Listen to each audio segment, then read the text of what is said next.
a lot of people just lost their faith and hope in America, some in humanity. Mhm. So, could you please speak to the woman she's at home right now or in her car and she feels lost? Like this is her home. America is her home, but she doesn't have a home because she feels unsafe. She feels unloved. She feels overlooked. She feels neglected. America has not been kind to her. What would you say to that woman to help her begin the process of healing?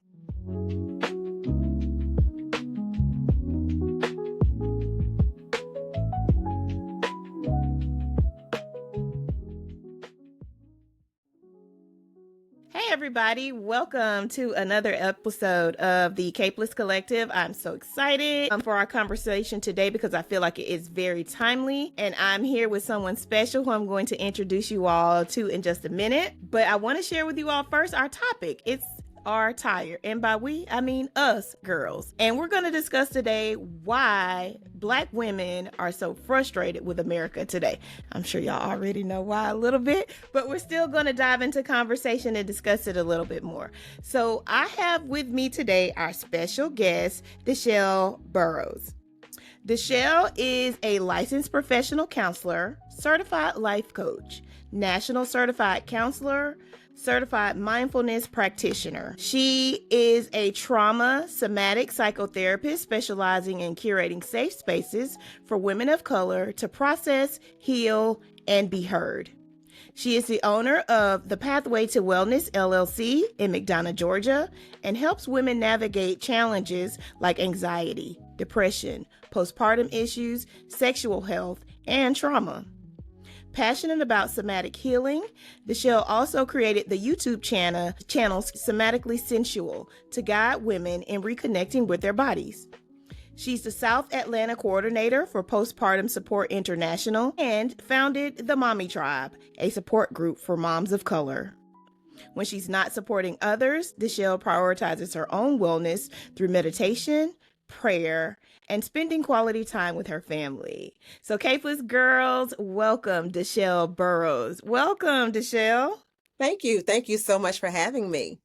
I am so excited to have this conversation today. And just reading your bio, talking about how you help Black women navigate through trauma, I feel like we're having a lot of trauma and anxiety. So, today's conversation is going to be about, yes, we're going to discuss the political climate, but we're not going to hang our hats there. We're going to really delve into how to make sure that we are able to move through this next 4 years or, however long we're left dealing with the ramifications, but in a healthy way. So while we're able to remain abreast of what's going on in our society, not letting it overwhelm us to the point where we lose our minds and we can't be our best selves, throughout this process. So let's get ready to dive in. So first, I shared your bio, but I want you to share anything else about yourself that you would like the Capeless girls to know. Wife, I'm a mom of 2 boys. I struggle as well. I think a lot of people think that therapists don't struggle, that we don't have anxiety, that sometimes we may not have depression, that the outside influences or family and all those things, they affect us just like they affect the people we serve. And so just letting you know that I'm just as human as you are and have my own struggles and things. But the beautiful thing is together, the clients I work with, we find ways to help them heal and work through the things that they come to therapy for. That's great. I love that. Give people permission, even therapists. Everybody needs help. So, Absolutely. it is at the date of this recording, it is January 24th. We all know what just happened on January 20th. We have a new president. And in the 4 days that this person has been president, a lot of things have happened, not to mention all the things that happened just during the whole election process. So I want you to speak with what you have observed, what you have heard, even maybe how you are feeling about our new president taking office. So what have you heard people expressing fears or frustration or anxiety about? Heard people expressing frustration around the unknown, just kind of not knowing how and where we will end up. Definitely dealing with the DEI, that situation, it's been huge with the people that I support. Also, reproductive justice has been a huge topic since just since the election happened. There's a lot of women that are in fear of, am I going to lose control of my body? And so it's been around supporting them, and also talking about what things that should they do to protect themselves in case they get to just be prepared on this side of, let's get prepared and have some things set up so that way, if these things were to happen, how you move forward with that. And so it's been tons of fear around that. It's also been fear around just being a woman of color in this day and age. I think for me, the biggest fear that I had was, would something happen to my practice because I support these women with these special challenges and they look like me? Would I have to change my office? Would I have to go underground? Would I have to, do something different in order to still be able to have a voice, but also be able to support the new and expecting moms that I support, be able to support that perimenopausal woman that I support, be able to support that woman with sexual issues or sexual trauma. And so that was what was really scary to me from the get-go with this. Yes, definitely DEI, that's really been, I think, a hot topic over the last couple of days. But our reproductive rights and the fear surrounding that is huge. I know Mhm. one of the big things for me that I dealt with, especially during this person's first presidency, was centered around the fear that I had for my husband and son. Yes. So having a husband who is a black man and a son who is a black boy, and they look like a lot of those people who were called thugs and who lost their lives just for existing. And so for me personally, I know that was one of the big issues as well, along with the DEI and the reproductive justice, just having daughters. I feel like I am done with childbearing, but having Me people in too. my family and my own daughters, having that concern as well. So I want everybody to understand that your feelings are normal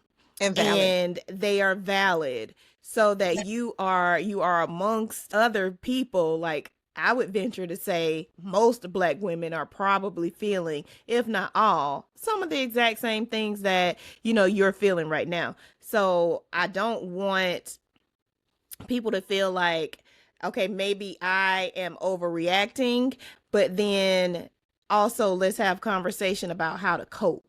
And Yes. so that is what we're really here for, to Hmm. have that conversation. So I have on my shirt, and I don't know if y'all can see it that well, but my shirt says, "Sis, sit this one out." I need one. And I had this shirt made because Black women, we show up and show out. The 92%, everybody's been going on and on talking about the 92%.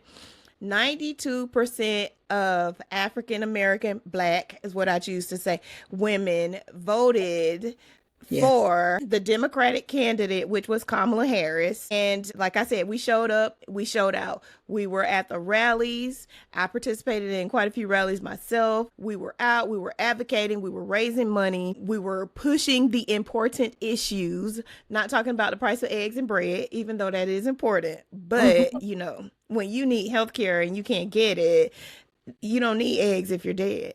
That's it. So, I mean, we really put in the work to bring awareness, most importantly, to the issues so that people could make informed decisions. Things did not go the way that we had hoped. And so a lot of women were heartbroken, were frustrated, exhausted, and a lot of people just lost their faith and hope in America, some in humanity. Mhm. So, could you please speak to the woman who is, she's at home right now or in her car and she feels lost? Like she does, this is her home. America is her home, but she doesn't have a home because she feels unsafe. She feels unloved. She feels overlooked. She feels neglected. America has not been kind to her. What would you say to that woman to help her begin the process of healing or just changing her outlook on life right now? I would say get a community. I would say rally around other women, other people that you feel safe around, that you feel can support you, that want to grow together. This is a period of rest as well. And so also paying attention to those emotions and things that are coming up for you right now and providing space for that. So if it's I need to cry it out, it is okay to cry it out. If you feel like you want to hit the wall, hit a pillow, don't hurt yourself, but get those emotions out. And then once you start getting those emotions out, then find other people that you can gravitate towards, that you can build with. This is, yes, I say it's a time for rest for us because we did a lot, the 92%.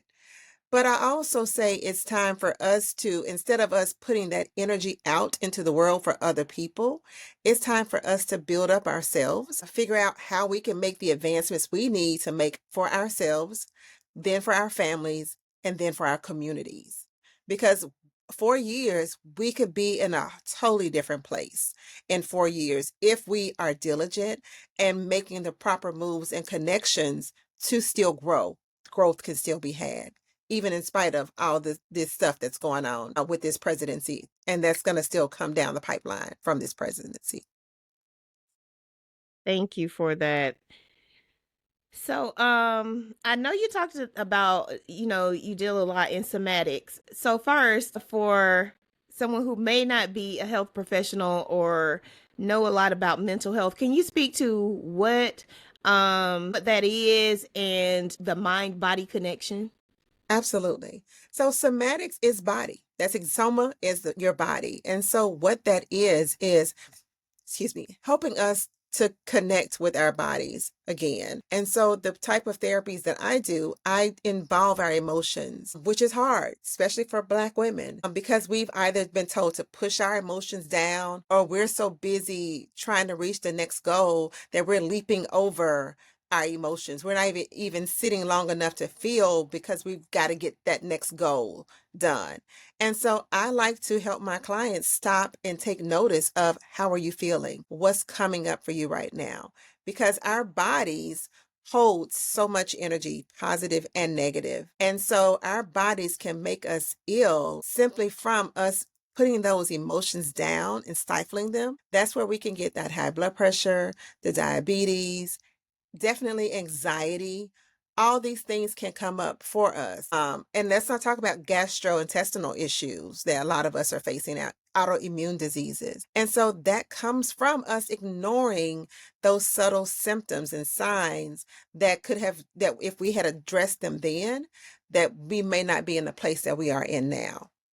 And so that's what somatic therapy is helping you reconnect, stop and say, let me take notice of what's going on in my body. What am I needing to do? When your body understands that you trust that you are listening, it learns to allow you to trust it. It allows you to then open up different things. You move differently. When you rest, when your body is saying rest and you rest, if you're paying attention, you will be able to rest without being put down to rest. Because a lot of times that's what happens. We go so hard that when we're clawing to our beds at night because we're exhausted. But your body told you 3 hours ago you were tired and you ignored it. And so I'm here to help you acknowledge that and give your body what it needs so then it can respond appropriately. Mm-hmm. That is wow. I wish I had a little bell to ring. Ding, ding, ding, ding. That is so good. Thank you. Our bodies don't even trust us. Mm-mm. They don't Cause know how. they sure do yell out when they need stuff, and we're like, I gotta keep going, I gotta keep going, I gotta Yes, keep pushing. yes, we do. Oh man. Okay, so that brings me to the next thing I want to discuss with you. I want you to talk about in particular how Black women are conditioned to push past what their bodies are saying, to prioritize others first, and just how that leads us to maybe unhealthy places. Sure. We have been groomed, I'll say, to keep moving, to keep going. We have been and it doesn't even matter where you come from, where you originated. It does your parents could have been straight in Africa, and you came to straight here, straight first generation, but you can also have come off the boat, 400, 600 years ago. It doesn't matter. You can even have come from the West Indies. Doesn't matter.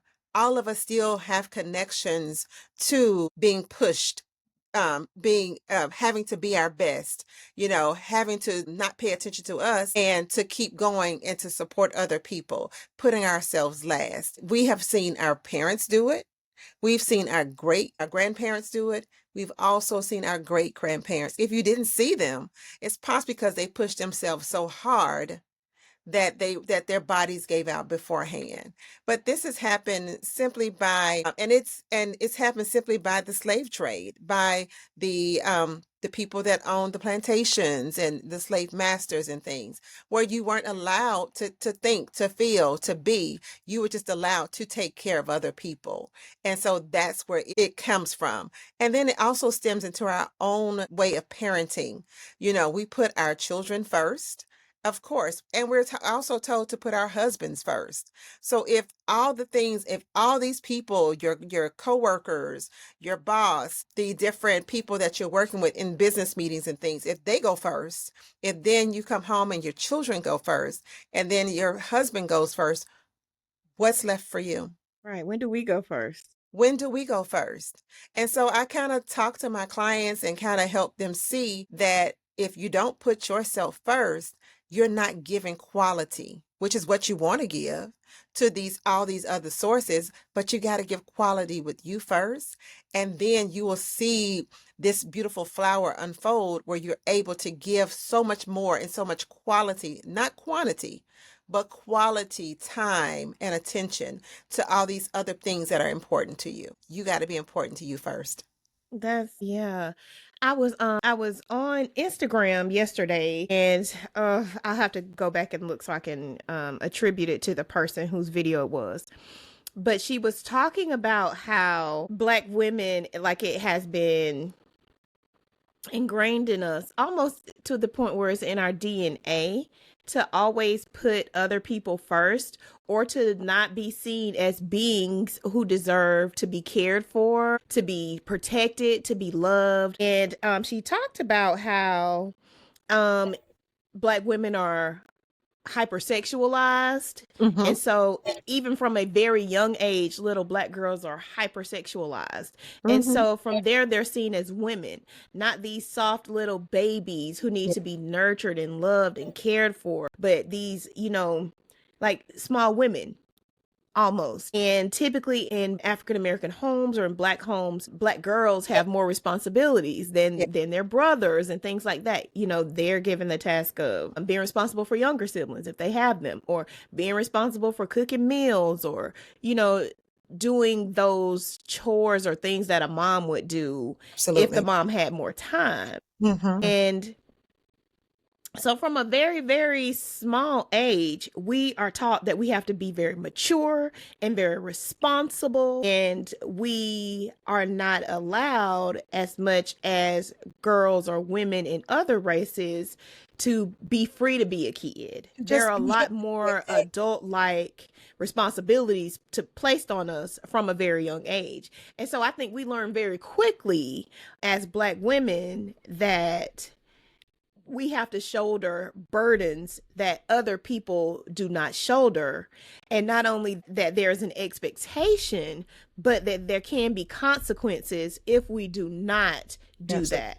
Absolutely. Because you think about it, like as a young girl, I can remember myself being responsible for like helping my younger siblings do their homework because my mom was at work and my Mm-hmm. parents were divorced. And so, there would be consequences. Their education, in some sense, was placed in my hands. And so, even 12, 13 years old, if I wanted to be doing something else or probably need to be studying for myself, Mm-hmm. I had that added layer of responsibility of making sure that we all Mm-hmm. had Mm-hmm. dinner, we had our homework done, chores were done, and a lot of other races do not have that. They do not place that responsibility on their children, especially at a very, very young age.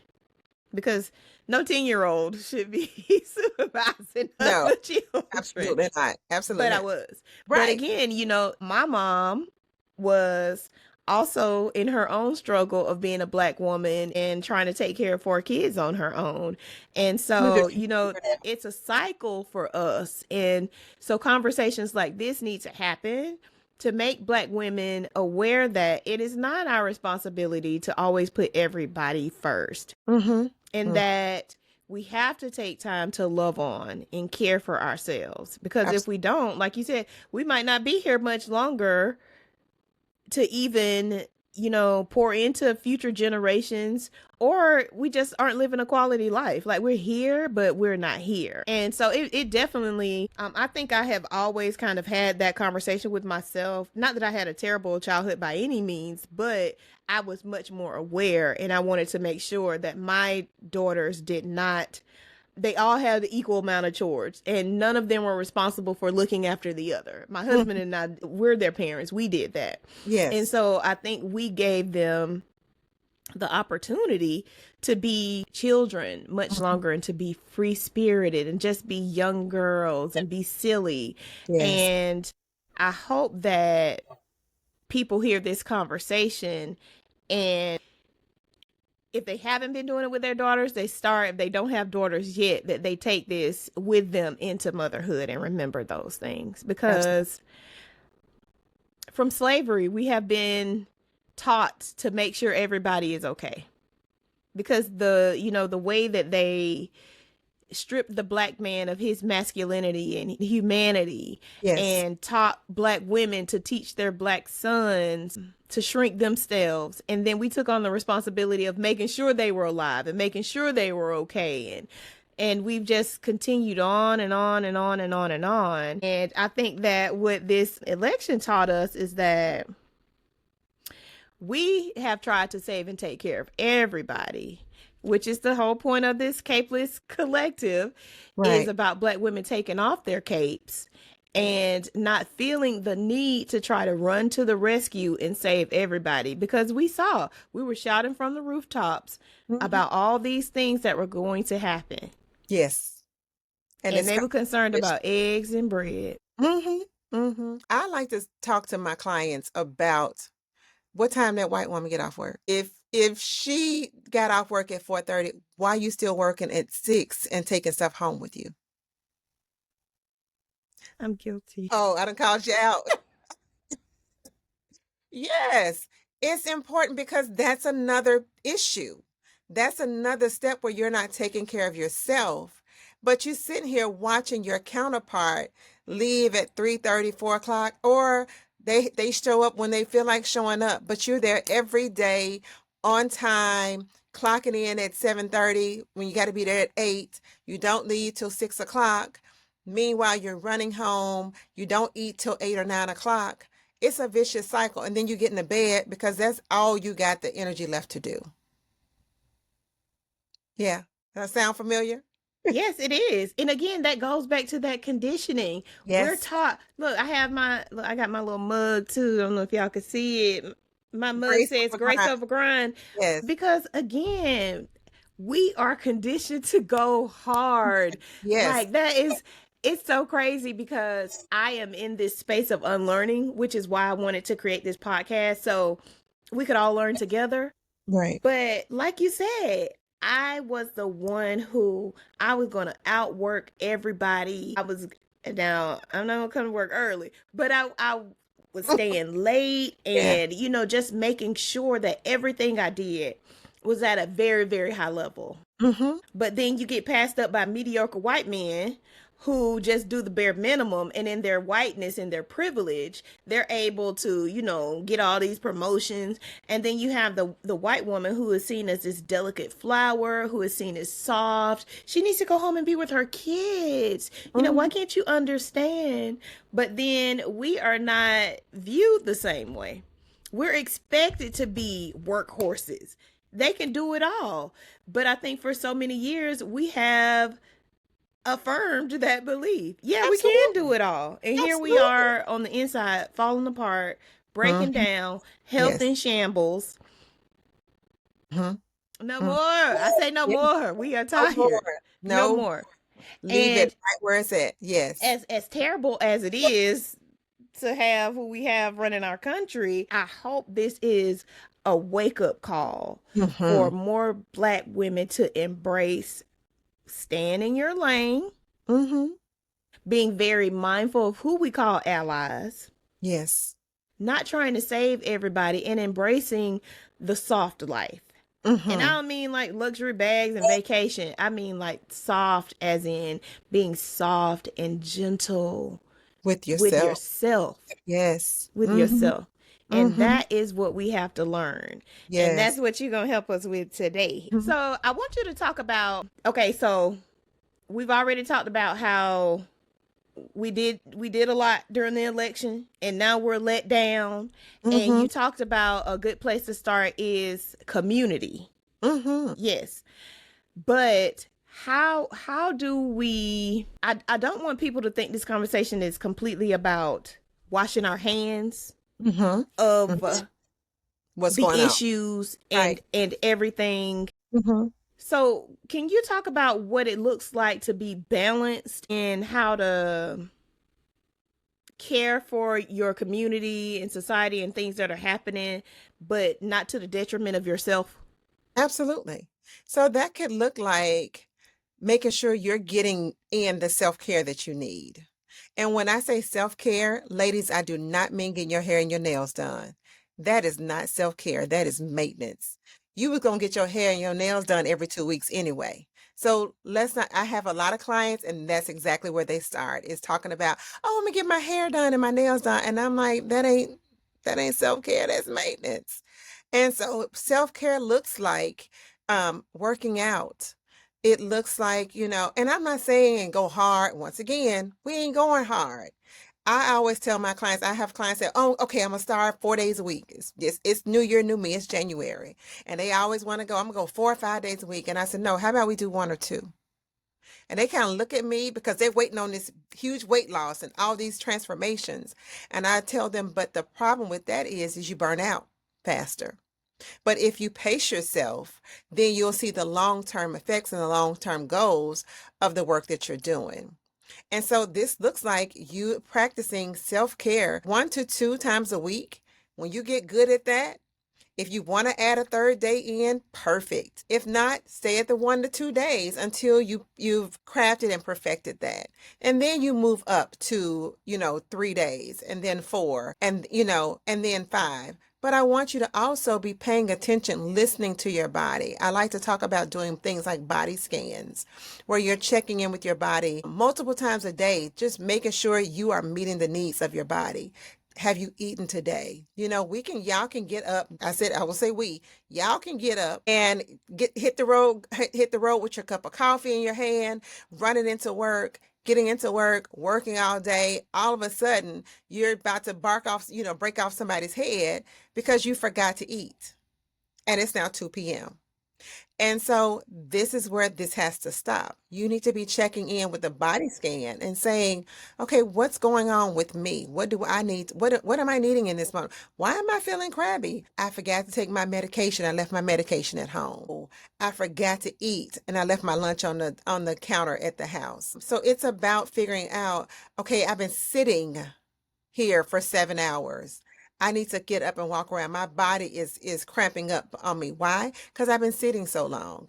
And so it's about you paying attention to what your body is needing in this moment. And also paying attention even during those stressful moments. You still can body scan and check in to see what your body is needing during those moments as well.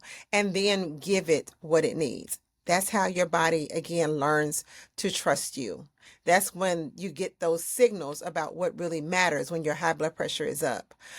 You've been ignoring that headache for 7 days, and before you know it, you have fallen out at work, because you're not listening. But if your body's scanning it and you're checking in with yourself, then you're able to know what's really going on with your body. So first off, I want you to figure out what you need for you is self-care. Community-wise, there's still gonna be so many things, grassroots and such, that you can still do in your community. But there's even things that you can do for your family, such as maybe this is the time to grow a garden.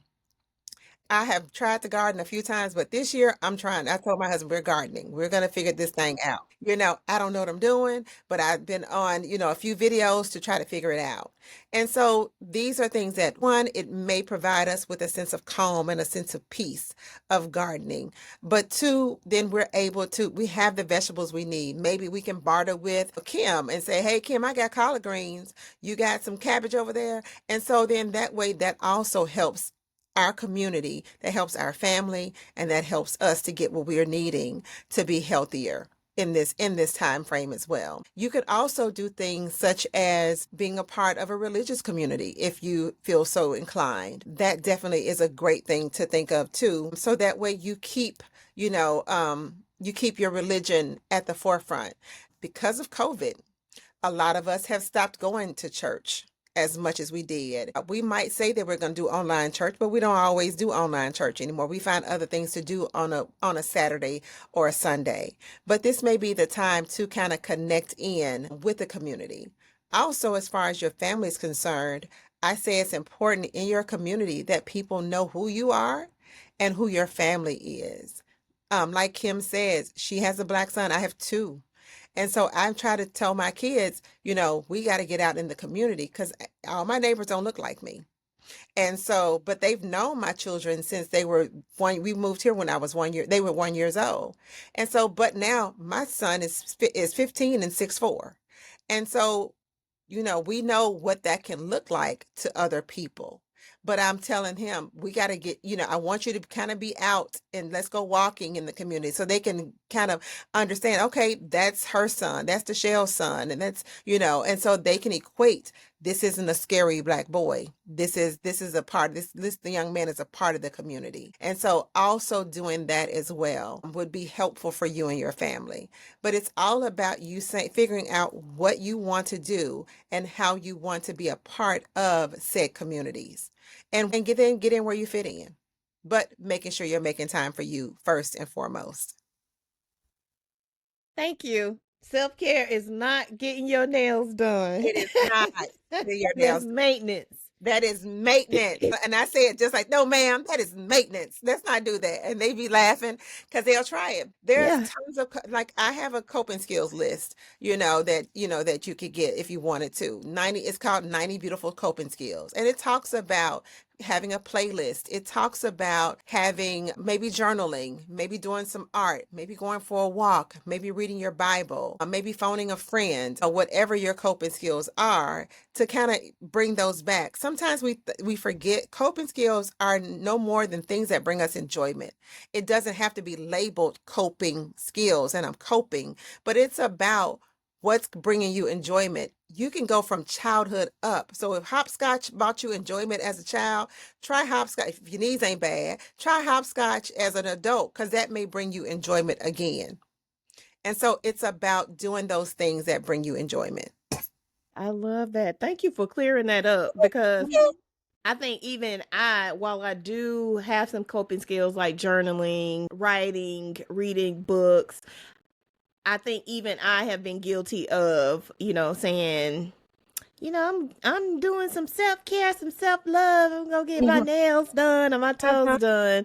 And you're right, because while those things can bring peace and relaxation and joy, sometimes they can also be really stressful as well. Mm-hmm. So, Yes. And I also want to say too, make sure that you have active as well as inactive coping skills.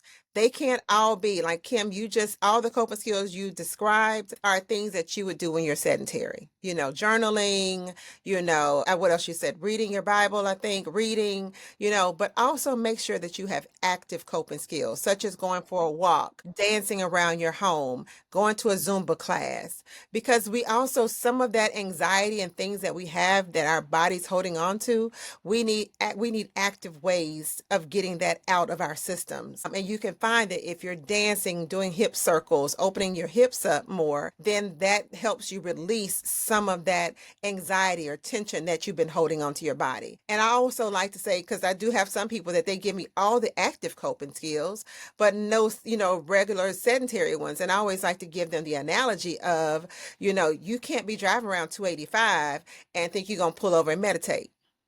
Who doing that? You can't get out of your car in traffic and meditate on 285. No. So then at that point, you may need to have a playlist that you can put on that you can listen to that will calm you down if someone cuts you off in traffic. You may need to have a friend on speed dial that you can hit and give your friend a call, or a partner or children or whoever that's going to help you calm down while you get to work. While you get home from work or even going to work. And so making sure you have an array of ways to cope makes you a very well-rounded individual. yeah. Thank you for that. So have active and inactive coping skills. And ladies, Absolutely. I don't know if y'all heard that, but she said open those hips up. So if you might want to do a little twerk, Yes, twerk, twerk, twerk, twerk, twerk. absolutely. Twerking, having passion, all those things. Look at me, all those things. Yes, Yes. yes, De-stress. yes. I'm Uh-huh. definitely gonna add that to my list to Yes, try. That's absolutely. okay. So yes, please, if you would share that 90 beautiful coping skills, and I'll link it so Okay, people can access that list and get some absolutely. ideas. Absolutely. Because like you said, I don't think people know what to do. And so having a list to guide them and give them an idea or just sort of expand Yes. what they Yes. know. I need the list, just me personally. But I Sure. do work out. I wanted to add that I do go to the gym. Good. So I have a little I have a couple active skills, Mm-hmm. but I do want to try to incorporate a few more because I think for me, because I'm on a weight loss journey, I don't feel like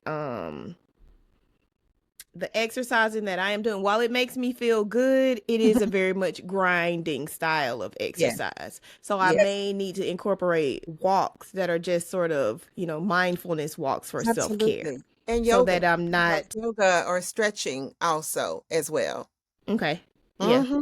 Thank Mm-hmm. you for that. I'll definitely add that to my list. Yes, absolutely. Okay, we talked about this a little bit in the beginning about the frustration that Black women are having.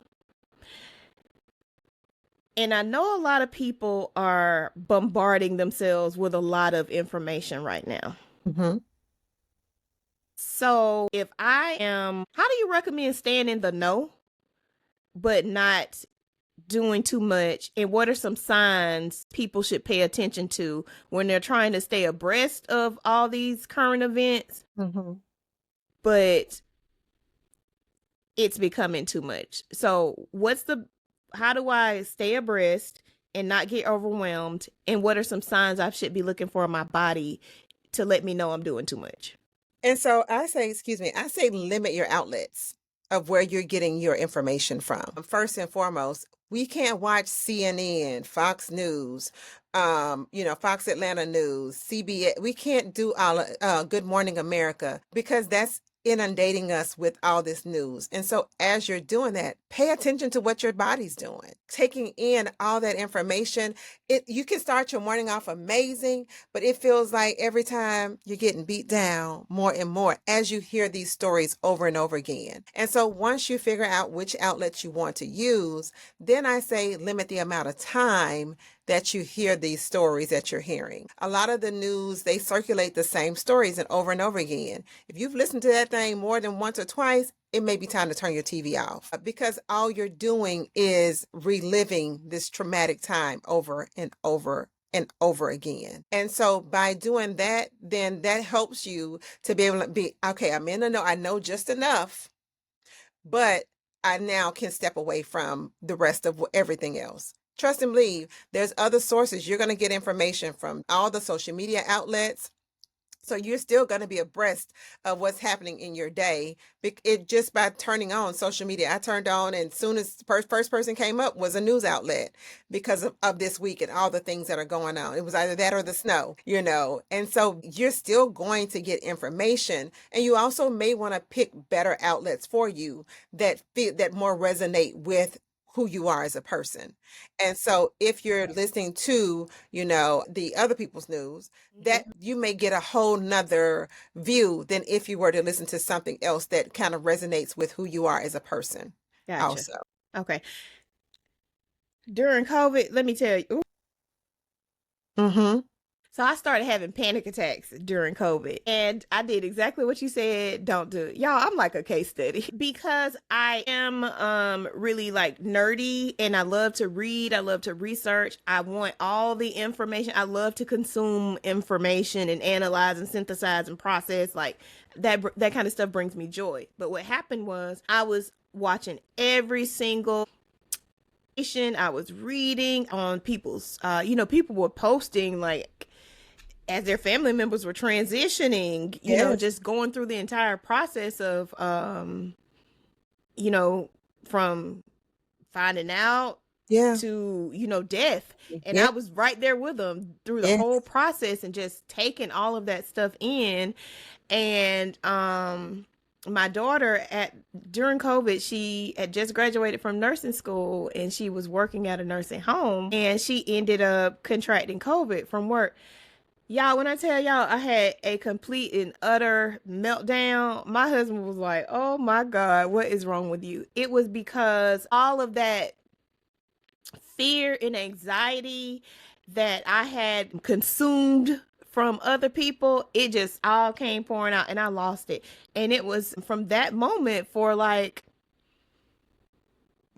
several years that I was still suffering from panic attacks because all of that post-traumatic stress. Yes. And a lot of it, unfortunately, was self-induced because I was consuming so much. I felt like I had to know every single little thing. And what I thought I was doing was being knowledgeable so that I could protect myself and my family. But it got to a point where I just fell down a rabbit hole. Yes. And so if you're listening to this and you're finding like that's you, take a step back. Follow what DeShelle has recommended, because you don't have to get all of the information. You don't have to listen to every story or go to every single site where people are talking about it. I think something that I might do is there are some people who I follow on social media that I genuinely enjoy interacting with, but I may need to snooze them just for a month or so, because while they are trying to bring awareness, it does feel a little bit, I'm not going to say it's fear mongering, but it is making me anxious and more fearful. So I feel like for my sanity, I probably do need to take a step back. So if that's you probably need to do the same thing. Because all it's doing is putting us in a constant state of grief and worry. Constantly. And we just went through that. We just went through 4 years of that with COVID. So do you really want to have 4 more years of grief and worry? Because guess what? There's really nothing we can, we know what we can do. We got midterm elections and all those things that, we still got to do. We still got to be, in the know. But that man is going to do exactly what he's going to do. And so what we have to do is make sure we're taking care of ourselves and we are preparing for whatever it is that we feel like we need to be prepared for. So, you have a mommy group. I do. And one of the hot topics was our reproductive rights. And now a lot of people are really concerned about birth control, abortion rights and laws. People are concerned about just maternal health and what that'll look like. We already know that Black maternal mortality rates are I Yes. think Georgia was number one, if I'm not mistaken. I think we've gone down a little bit. We're not number one now. But can you talk to people who are in the childbearing age or expected moms just about some things that can help them navigate going through the process of making sure that they're healthy, how to advocate for themselves, just those things that might be beneficial so that this process isn't so scary. Yes, absolutely. And so that could look like making sure you're up on your exams, making sure you're already, if you're healthy, great. If you're not healthy, figuring out what do we need to do to get there. Having those exams once a year with your OB or your gynecologist or both. And so making sure that you are good, and that's for anybody, making sure that you are checking on your health and wellness. That's for any woman. Most people that come into my practice, when they, depending on the symptoms, I'm already starting to think, okay, what do I need to rule out? So first thing I ask is, when's the last time you've been to the doctor? It's a part of my intake information. If you haven't been, what's keeping you? Do you need a referral to someone, a doctor in the area? Those kind of things. So making sure that you are doing those things, getting checked out. It's talking to them once you get into the OBGYN's office, talking to them about your options for protecting yourself against unwanted pregnancy. If you want to do so. Also talking with them about what options are there, can you have a IUD? Should you be on birth control? Those are great options as well. Having those conversations. I have multiple clients. I even had a client that came into the office and came into my therapy session, and she was running late, and she's like, "I'm sorry, I just got my IUD." And it was like a day after the election, and I was like, "I get it. No worries." And so because she's like, I don't know what's going to go down, but she's just not ready to have a baby in this moment. And the way things are going, we may end up not having plan Bs and things that are right now we can get to that we may need to be able to kind of have on deck just in case you need them. So that's an option too, is check the expiration date on your plan B if you have one at home. If you don't have one, get one, get a couple.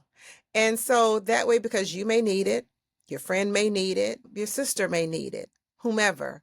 And so if that's the case, then that may be something that you want to have just in case. Because what happens if abortion is completely banned, which is pretty much banned now, like you can't get it in Georgia.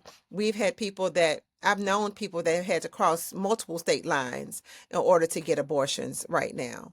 And so, that they've told me about, and the abortion pill and those kind of things, depending on where they are in their pregnancy. And so, but it's good to have things. What is it? It's better to have it and not need it than need it and not have it. And so if you can find a way to have these types of things on hand to protect you and your community, then that would be a great thing for you to do if you feel like you need to do that. Lastly, that may look like you may consider getting a tubal ligation, if that's something that you're interested in. Some people do. But I don't want I don't want us to kind of look at that as a whole option. We already know a lot of times that they want to keep us from having more children, women of color.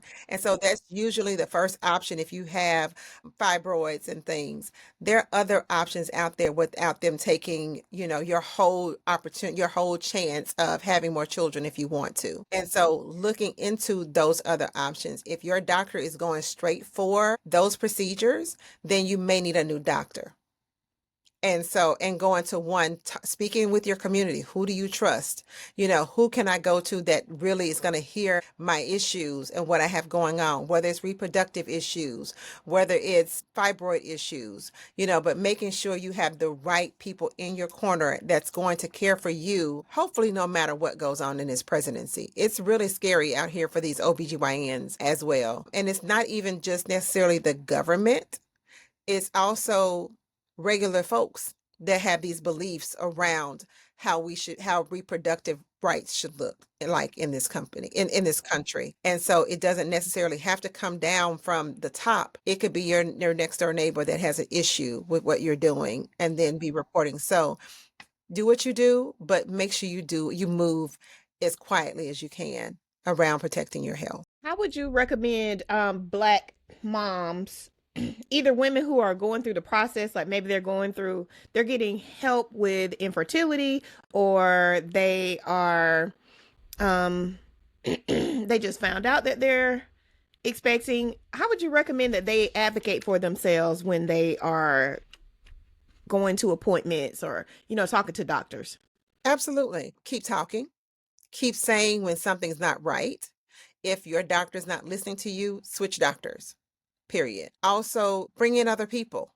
So maybe your voice isn't loud enough. It's okay to bring in, excuse me, your mom, a friend, your grandmother, whomever, but make sure your husband, but make sure your partner, but make sure if you feel like your voice is not being heard, definitely I would go with switching doctors. Reach out and see who else can you go to. If it's someone else in that practice, that's completely fine to do that. But it may be leaving that practice and going somewhere else. But find out who's going to be better for you and then go with that person.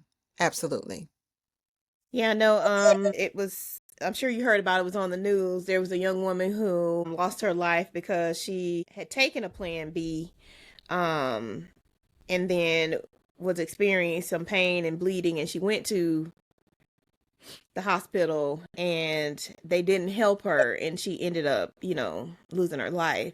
Yeah, And so I think that created a lot of fear of in course. women around not only just getting pregnant in general, but if I'm trying to, if I decide that I want to terminate a pregnancy and something goes wrong within that process, I can't even get, I can't even get medical help, even if I'm in distress or duress. Absolutely. And so I'm glad you brought that up, making sure that people understand it's okay to find another doctor. I know, sometimes you have to wait a while, but call 100 offices if you have to call 100 offices until you can find somebody to get you in. Go to a million urgent cares, even if you Mhm. have to. And I know we're thinking about it from a financial perspective. Like, I may not be able to afford that, but, But your life again, worth more. right. If you're weighing it between life and death, you can cross that bridge when you get to it. But if you're not here, then And also, don't let anyone minimize your pain. That's another thing. Black women we could take so much more yes. pain. That's been something that's been attached to us as well. It's Mm-hmm. lies. No, we can't. We Right. hurt just like everybody. We bleed like everybody else. I really do. We cramp like everybody else. Yes. So do not let someone minimize your pain Mm-hmm. at all. And so if it feels right, if something for you feels off, then go see about yourself. If you need to take someone else with you, take someone else with you.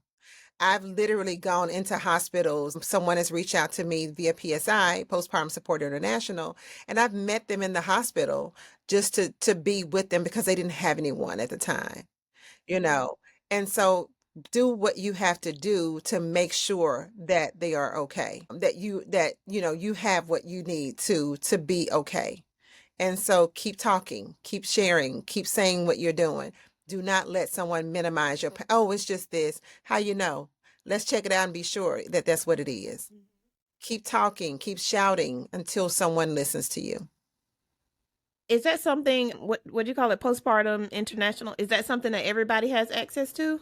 It is. Postpartum Support International is actually a global initiative. It's LLC also, but they also have, what is it? Gosh, we have our own division for perinatal health for women of color. I think people of color, I think it is also within that. And so they have it's called a warm line. You can call into their number and say if you're struggling with being pregnant or, with maybe your emotions, how you're feeling, just if you want to talk to someone, if you've had your baby and there's issues, it doesn't matter. Your mom can call in.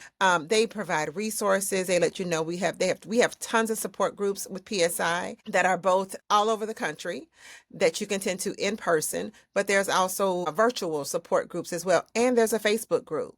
So if you have questions and things that you want to ask, there's all these different outlets that you can do so to get your questions answered. And so, yes, it is a free call. They have free virtual, they even have things, they even have support groups for dads, support groups for military personnel, support groups for whatever gender, however you identify yourself. There's a support group for you with Postpartum Support International. It is a great avenue, a great resource to have as well. Yes. Thank you for sharing those. I had no idea those existed, Yeah. and I'm sure a lot of people didn't. So thank you for sharing those. Absolutely. So DEI, let's get into that because that's been hot in the news. All these people, my goodness, are losing their jobs. It's so sad. I'm so sad. Yeah. And now, they took away affirmative action, and now they're talking about merit-based hiring. When was that ever a thing? Right. Mediocre white men been getting jobs for Mhm. merit-based. Really? Yes. Really? Okay, sure.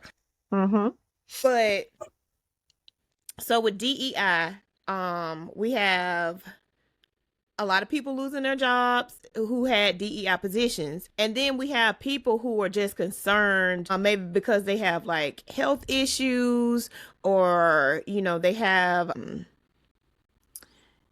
I can't, dang, I'm drawing a blank when they have one of pre-existing condition. There we go. Okay. Yeah. And so this is something that's, that's going to be with them. It's not going away. Right. A lot of those people are, really afraid, not to mention, we could start talking about, people who are in the process of transitioning, parents who have students who are receiving special education services. IEPs, yeah. Yes. So what should advocacy for either themselves or their children look like in relation to DEI and a lot of those safeguards being taken away? It's going to be an uphill battle. And I don't even want to act like it's not. It's going to be, because of the way he's rolling things back, it's going to be a battle. However, there are certain things in place. There are different organizations and things that are in place in support of all the communities that you've discussed. Okay. And so it's about aligning yourself with the right organization. And that also may look like you saying, maybe I give my time and volunteer to make sure other people like you aren't struggling as well.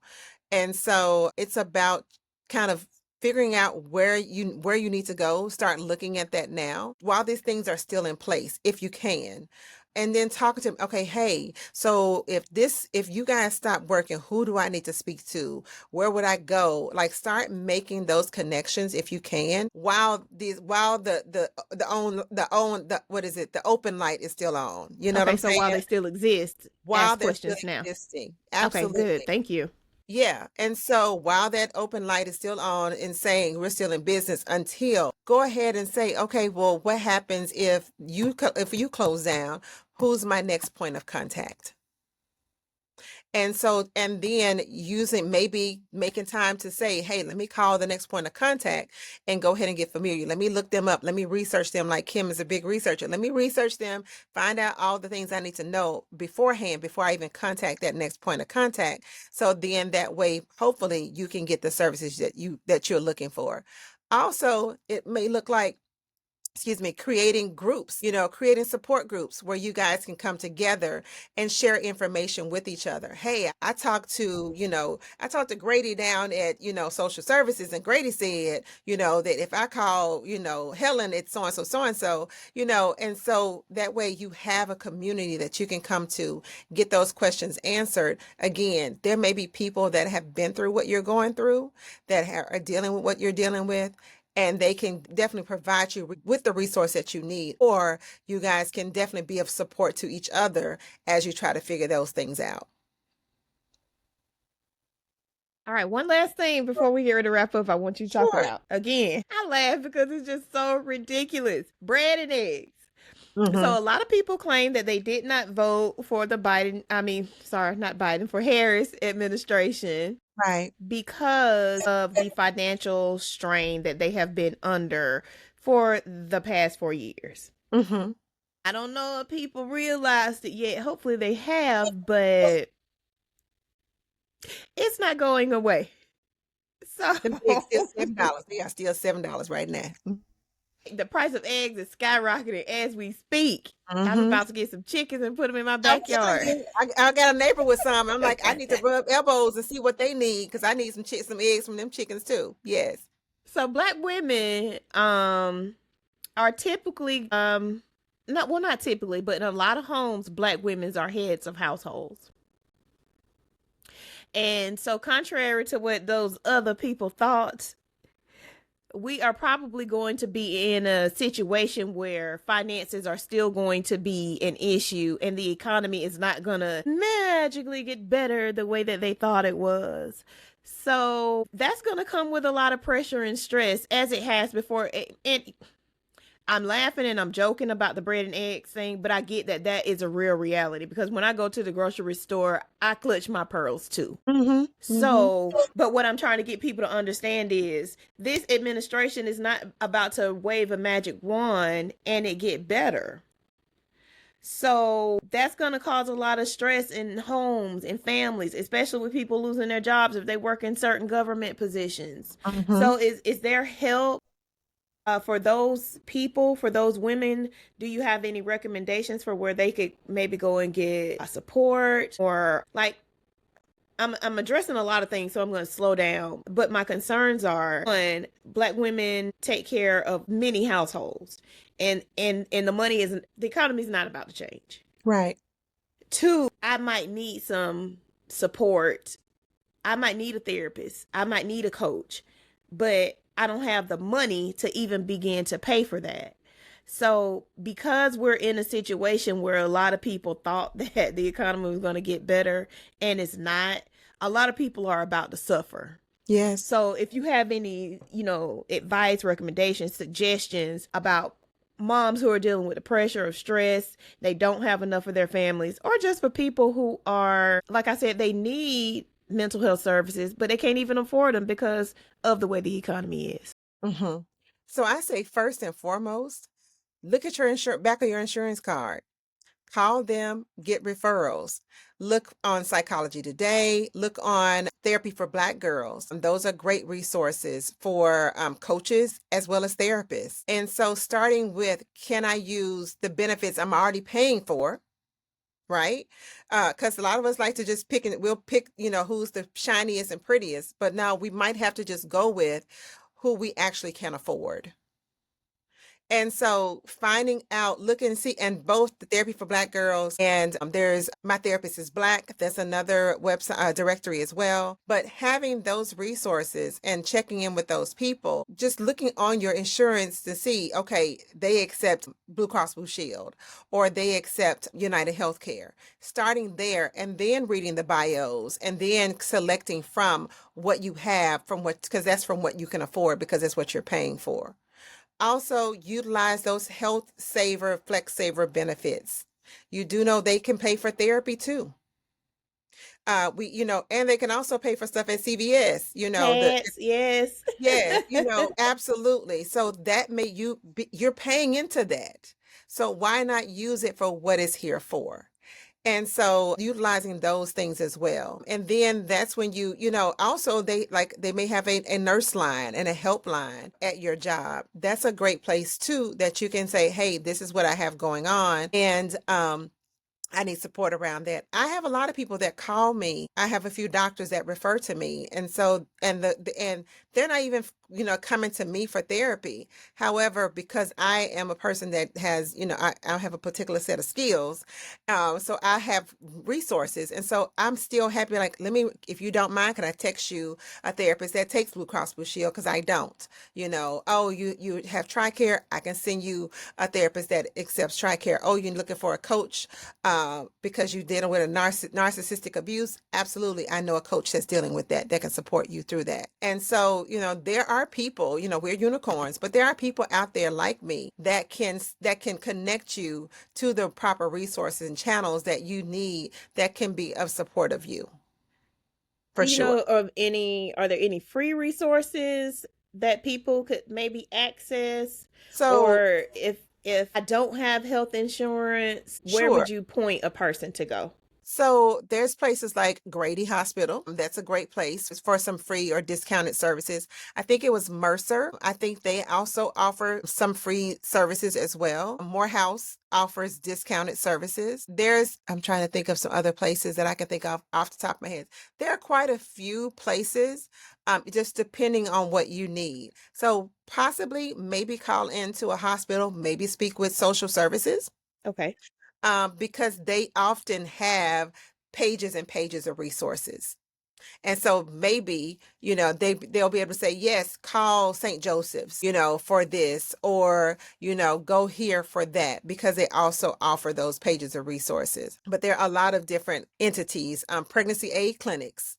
That's how I started my support group for moms. I was actually working with the pregnancy aid clinic. We're no longer working together, but I still send new moms there because they give great resources for things such as car seats for your baby, clothes, formula, different things like that. I know lactation consultants, that offer free discount. I know doulas that offer free discounted, maybe not free, but very deeply discounted services. And so being able to just say, hey, here's someone that you can talk to, call them and see what they have to, going on. That could definitely be a resource. In this day and age, I would be remiss if I thought that someone would not offer resources. I know they don't. I know everybody's not me. However, I just feel like it's just best if we support each other through whatever we have and not look for money to get paid from it. Just being like, I got a free resource and here's the resource. Yes. And I know for me, being a former school counselor, especially if you receive any type of government assistance or aid, you can talk to your child's school counselor, Yes. or you can talk to your child's school social worker, and Mm-hmm. typically they will be able to point you in the direction of many resources. I've seen Yes. it done. Lots of schools now have clothing pantries and food pantries.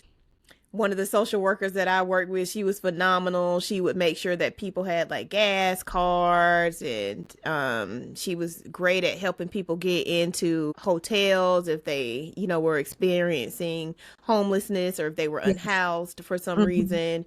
And Mm-hmm. so I know that if you have children, you can Right. also access those resources at your school. So Mm-hmm. though I just wanted to make sure that we addressed that before we left, because as I said, a lot of households are run by Black women, Yeah. and they may experience a greater need for Mm-hmm. resources, because I don't believe the economy is going to get better anytime soon. Absolutely. And there's also boutique doctors and things that you can go to that are now open now that are really doing the work.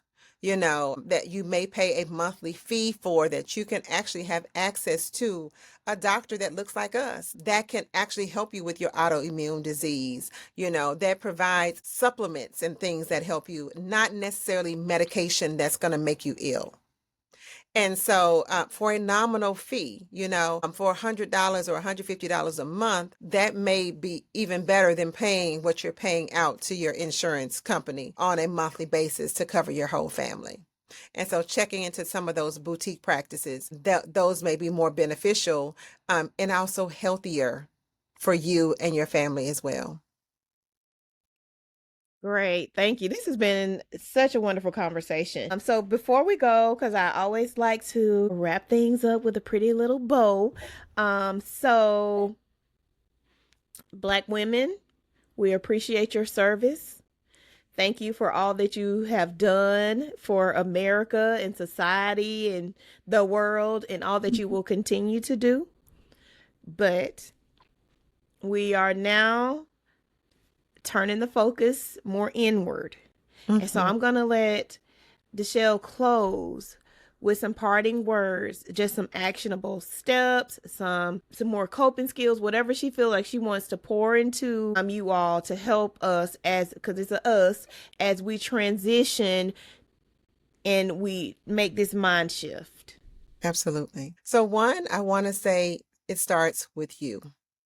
Everything moving forward starts with you. What's going to make you better, healthier, wiser, stronger?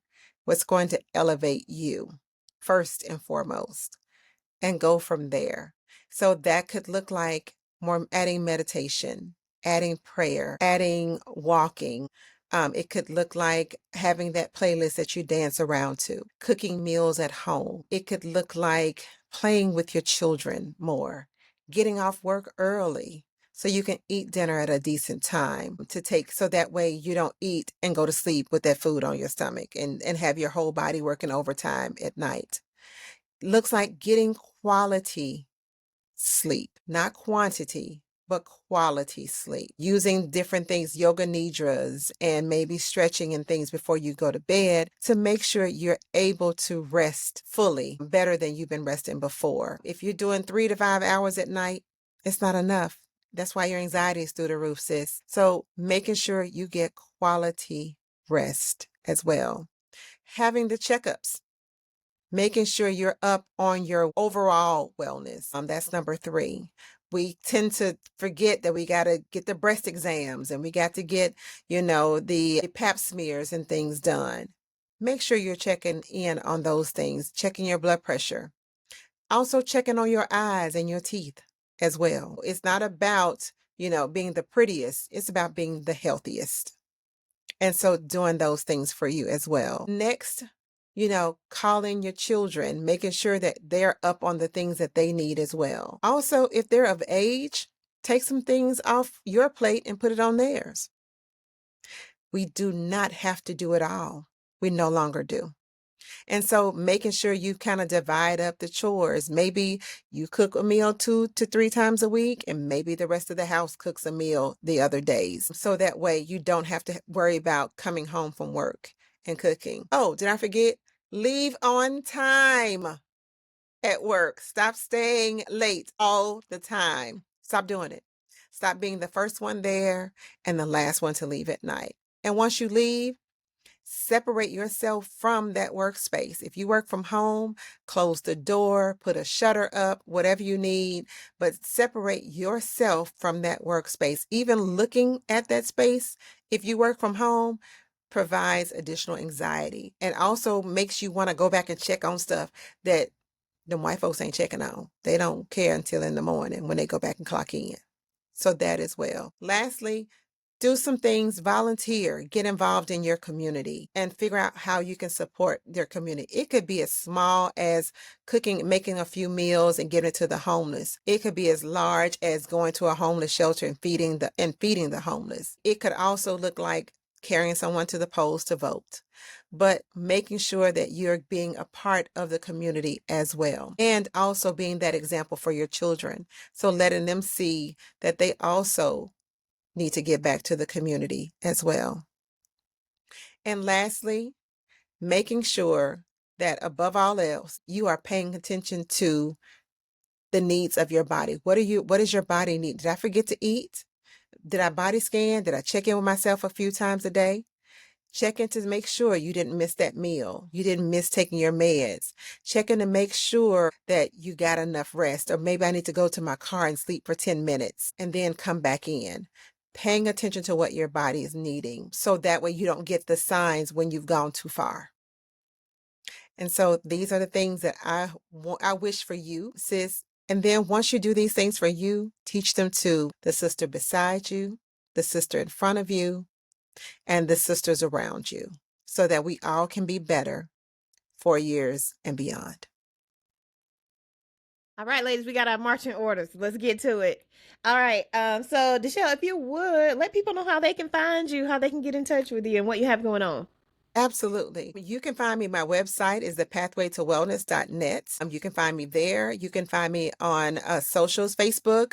You can find me via my name, DeShelle Burrowes. You can find me there. On Instagram, you'll find me as Sexy Women's Wellness. And on YouTube, I now have a new YouTube channel. It's called Somattically Sensual. And so please come on there, follow me, subscribe. If you have any questions or anything, I'm an open book. I don't mind answering those questions in the DMs as long as they, legit. And so if you have any needs that you're needing of, any support that I can give, I'd be happy to do so. Capeless girlies, thank you for sticking with us. This conversation went a little long, but it was so good, and I had a lot of questions. So I hope you all found this beneficial. Remember, capes off, rest up, and we will talk to you guys on our next episode. All my socials are here for you to click, follow, subscribe, all the things, and we'll see y'all next time. Bye. Bye.